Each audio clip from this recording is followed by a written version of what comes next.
Je tiens les femmes responsables de tous les foyers brisés. Les hommes n'ont pas de problème. Dans tout mariage, il y a forcément des petits problèmes, mais une bonne épouse construit son foyer. Si la femme comprend que son roi et son seigneur, c'est son mari, elle sera heureuse. Bienvenue dans cet épisode de Défaral Sassé avec Tata Cécile. Amis, je vois que vous ne souriez pas du tout. Dites-nous s'il vous plaît, que pouvons-nous faire pour vous aujourd'hui? Tata Cécile, je veux divorcer. Cet homme-là ne me donne rien. Rien du tout. Je souffre dans ce mariage.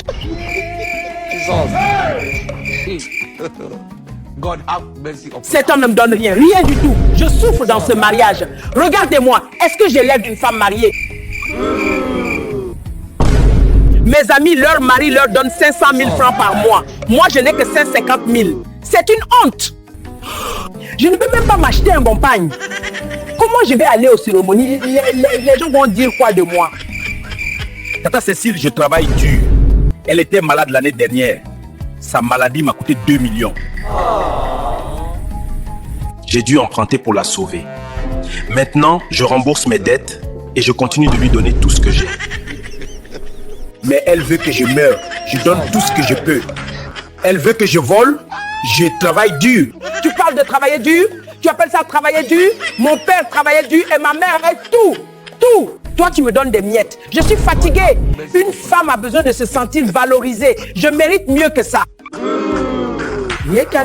Chaque jour, c'est la même chose. Je demande, tu refuses. Je suis ta femme ou ta prisonnière. Ami, tu connais l'oiseau qui quitte son arbre parce que les fruits du voisin semblent plus sucrés? Quoi, Tata Cécile? Quel oiseau encore? Je parle de mon mari qui est ici devant vous. Cet oiseau-là, ma chérie, il finit toujours par manger des fruits amers. Car ce qu'il voyait de loin, c'était la couleur, pas le goût. Mais Tata Cécile, vous ne comprenez pas. L'argent, c'est important. Sans argent, il n'y a pas de respect.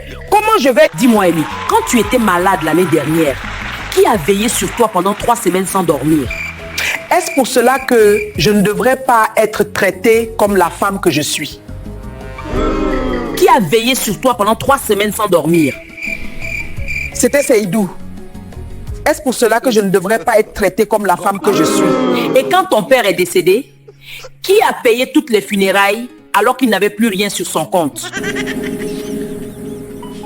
C'était lui. L'argent que tu réclames, ma chérie, ton mari l'a déjà dépensé, c'est pour toi. Un homme qui donne tout ce qu'il a, ce n'est pas un homme pauvre. C'est un homme riche de cœur. Mais une femme qui demande toujours plus sans jamais voir ce qu'elle a déjà reçu, celle-là est pauvre, même avec des millions. Tata, je ne voyais pas les choses comme ça. Le problème n'est pas ce que ton mari te donne, Amy. Le problème, c'est que tes yeux regardent toujours ce que les autres ont. Au lieu de voir ce que tu possèdes déjà, une femme qui ne voit pas l'effort de son mari ne pourra jamais apprécier Dieu. Et c'est là ton problème. Comment puis-je être sûre que tu ne couches pas avec d'autres hommes pour de l'argent?